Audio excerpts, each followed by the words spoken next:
Hey everyone, and welcome back to another deep dive. We always try to find those topics that are going to be really relevant for you as UPSC aspirants. Mm. So today we're going to be talking about something that's really important for current affairs, the global investment landscape. Mm-hmm. Now, when you hear the word investment, you might think, oh, is this, too specific or too niche for UPSC? Right. But trust me, the way the world invests has been completely transformed in just the past 5 years. Absolutely. And understanding these changes is going to be really helpful for so many different areas, not just the economy section, but also international relations security, even for your essays. It's all connected. Exactly. So whether you're aiming for mains or prelims, this deep dive is going to equip you with some really key insights to analyze what's going on. For sure. So to set the stage a little bit, think about the world before 2020. It wasn't exactly peaceful, Right. but it did have, a certain degree of predictability. You know what I mean? Yeah, you felt like you could kind of see where things were going. Yeah, exactly. And then, then COVID hit. And everything changed. Yeah, it's like a global earthquake. Not just a health crisis, but a financial one, too. Right. And we're still feeling the aftershocks of that earthquake today. Yeah, definitely. I mean, if you look at the markets on the surface, things seem vibrant. Stocks are up, businesses are reopening, but underneath it, all things are fundamentally different. Volatility is the new normal. Mm-hmm. Geopolitical risks are soaring, and we're grappling with this huge mountain of debt. Yeah, so today we're going to be diving deep into all that based on a recent article from the Financial Times. Great source. Yeah, it's a really insightful piece. And before we get started, as always, we encourage you to hit that like button, subscribe for more deep dives like this, and leave your comments and questions below. We really love hearing from you guys. Absolutely. The more engagement, the better. For sure. Yep. Okay, so let's jump right in. One of the things that really struck me in this article was the contrast between how the markets look, on the surface, and then what's actually happening underneath. Right? It's like this weird disconnect. Yeah. I mean, everything seems to have bounced back, right? Stock markets are hitting new highs. Mm-hmm. Businesses are reopening. Mm-hmm. But it just feels like something's off. Well, yeah. I mean, remember back in the early days of the pandemic, everyone was predicting this huge economic depression. Well, yeah. And then central banks came in with massive stimulus packages. Governments were spending like crazy. It was like they were just throwing everything they could at the problem. Exactly. And to be fair, it did work.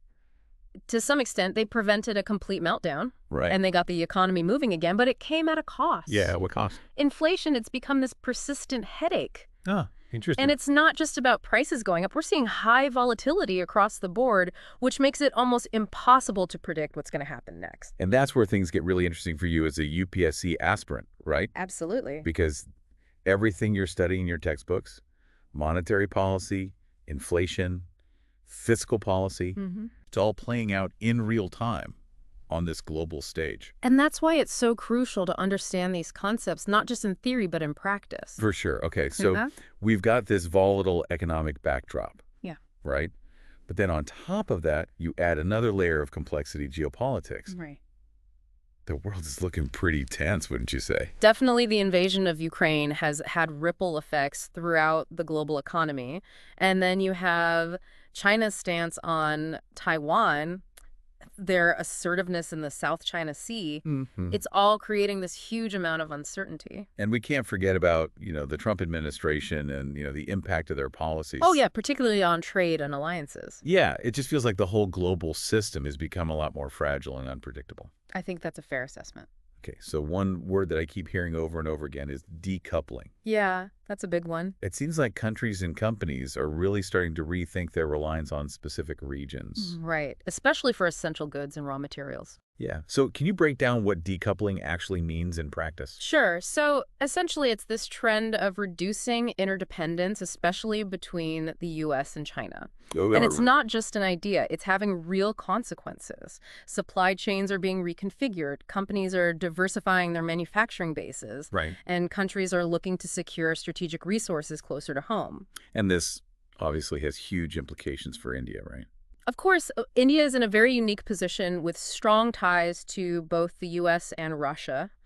And as a major player in the Indo-Pacific, how India manages these relationships in this new era of decoupling, Yeah. it's going to be critical for its economic and strategic future. Okay, so we've got volatility, we've got geopolitical risks, and now we're adding decoupling to the mix. It's a lot to keep track of. It is, but that's why we're doing these deep dives, right? To help you make sense of it all. Exactly. So let's keep going, shall we? Let's do it. And this whole decoupling trend, it kind of ties into another massive challenge that we're facing globally. Right. And that's the debt, the huge amount of debt that we're dealing with. It's a legacy of the pandemic, of course, but also of the years of, super low interest rates that we had before. Everyone was borrowing like crazy, governments, businesses, individuals. It's like that feeling after, you go on a big holiday spending spree and then the credit card bill arrives and you're like, oh no. Exactly. But on a global scale, the consequences are a lot more serious. For sure. And this is something that's particularly relevant for UPSC aspirants because it touches on key syllabus topics like public debt, fiscal responsibility, the challenges of managing an economy in this globalized world. Yeah, it's all connected. Exactly. So think about it. Rising interest rates make it more expensive for governments to service their debt, right? Which means they have less money for essential services, infrastructure projects, social programs. So it's a ripple effect. Exactly. It can lead to this vicious cycle where austerity measures to reduce debt actually end up stifling economic growth. And making the problem even worse. Exactly. And we're seeing this play out in countries all over the world right now. Governments struggling to balance the books, facing pressure from international lenders. Yeah, it's definitely a precarious situation. It is. And the risk of sovereign defaults is a real concern. Right. If a country can't meet its debt obligations, that can trigger a financial crisis that spreads very quickly through the global economy. So it's a pretty bleak picture, when you put it like that. It can be, yeah, but there are some potential bright spots. Oh, okay. Like what? Well, for example, I was reading the other day about how higher interest rates can actually be a good thing for some pension funds. Really? How so? Well, certain types of investments benefit from higher interest rates, so some pension funds might see, better returns in the short term. Interesting. So maybe a silver lining in all of this. Well, it's important to keep things in perspective. Yes, some pension funds might benefit, but the bigger picture is still pretty worrying. Right. The sheer scale of global debt that we're facing poses a systemic risk to the entire financial system. Yeah, that's a good point. So it's not just about individual winners and losers. It's about the stability of the whole system. Okay, so we've talked about volatility, geopolitical risks, this mountain of debt. And then on top of all of that, we've also seen this huge shift in the way people are investing with the rise of passive investing. Right. So what's driving this trend? Well, I think there are a few factors at play. First, there's the issue of fees passive funds, which track a specific market index. They typically have much lower fees than actively managed funds. Okay, can you break that down for our listeners who might not be familiar with the difference between active and passive investing? Sure. So imagine you want to invest in the Indian stock market with an actively managed fund. Yeah. You're essentially hiring an expert to pick specific companies that they believe will do better than the market. Okay. They do all the research, analyze the data, and make the investment decisions. But this expertise comes at a price higher fees. Right. And there's no guarantee that they'll actually beat the market. So you're paying more for the potential to do better. Exactly, but studies have shown that a lot of active managers actually underperform their benchmarks. Oh, interesting. So then you have passive investing, which is basically saying, forget trying to beat the market, let's just try to match it. Okay. So a passive fund, like an index fund, simply tracks a specific market index, like the NFTY 50. Okay. It holds the same stocks in the same proportions as the index. So its performance is going to mirror the overall market performance. So it's kind of like you're going with the flow. Exactly. The advantage is it's low cost, it's transparent, and you eliminate the risk of picking the wrong stocks. That makes sense. So it sounds almost too good to be true. Are there any downsides to passive investing? Well, no investment strategy is without its risks. One potential downside of passive investing is that it can lead to increased market concentration. Oh, how so? Well, as more and more money flows into index funds, the companies that make up those indices, they become larger and more influential. So they have more power. Exactly. And we've seen this play out with what people are calling the Magnificent Seven in the U.S. stock market. Yeah, those giant tech companies, Apple, Microsoft, Amazon, and so on. Precisely. They have a huge impact on the overall market performance. And if one of them stumbles? It can have a ripple effect throughout the whole market. And passive investors who are essentially tied to the index, they have no way to avoid that fallout. So even with passive investing, there's still risk involved.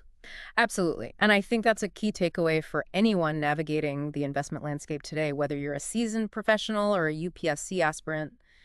Just starting to learn about these concepts. Right. There's no magic bullet. You need to understand the risks and rewards of different investment strategies and make informed decisions based on your own individual circumstances and goals. So we've covered a lot of ground here.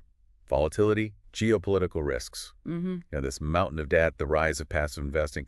It's a lot for investors to think about, but I'm curious from the perspective of our UPSC aspirants, how do you connect all of this to what's happening in India? That's a great question. And it's really important to remember that India is not isolated from these global trends. Right. It's deeply interconnected with the global economy, both as, a recipient of foreign investment and as an emerging market with its own unique challenges and opportunities. So when we talk about things like decoupling, for example, Yeah. what does that actually mean for Indian businesses and industries? Well, it's kind of a double-edged sword. On the one hand, decoupling could create some really interesting opportunities for Indian companies to kind of step in and fill the gaps in global supply chains. We're already seeing some of that happening with companies moving manufacturing operations out of China and into India.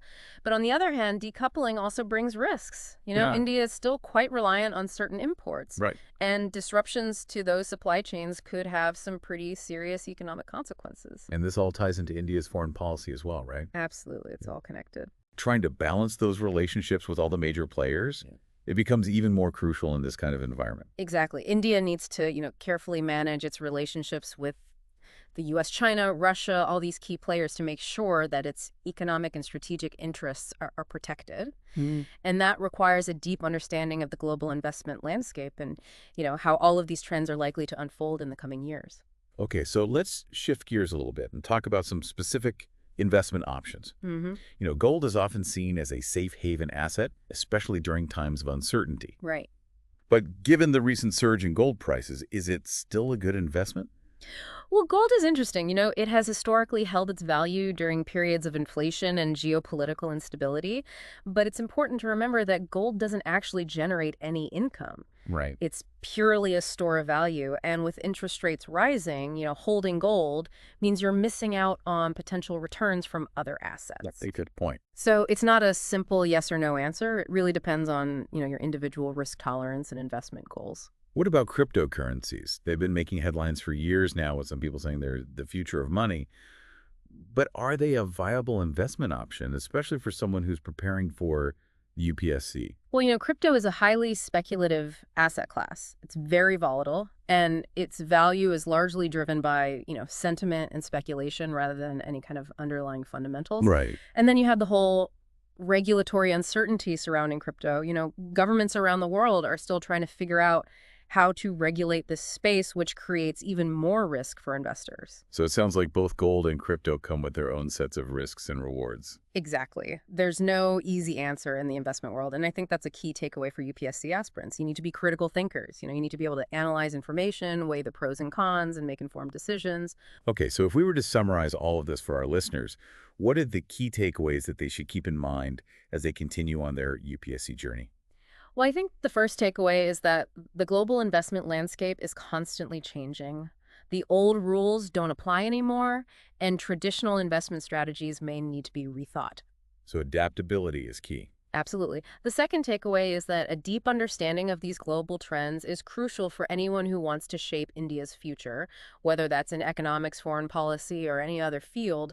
And for UPSC aspirants, that means connecting the dots between, these global shifts and how they impact India's place in the world. It's all about seeing the bigger picture. Exactly. And finally, I'd say the most important takeaway is this: be a critical thinker question. Assumptions challenge the status quo, and don't be afraid to really dive deep into the complexities of the world around you. Those are some wise words. I think that's a great place to wrap up this deep dive. A huge thank you to our expert for sharing all these incredible insights based on that fantastic Financial Times article.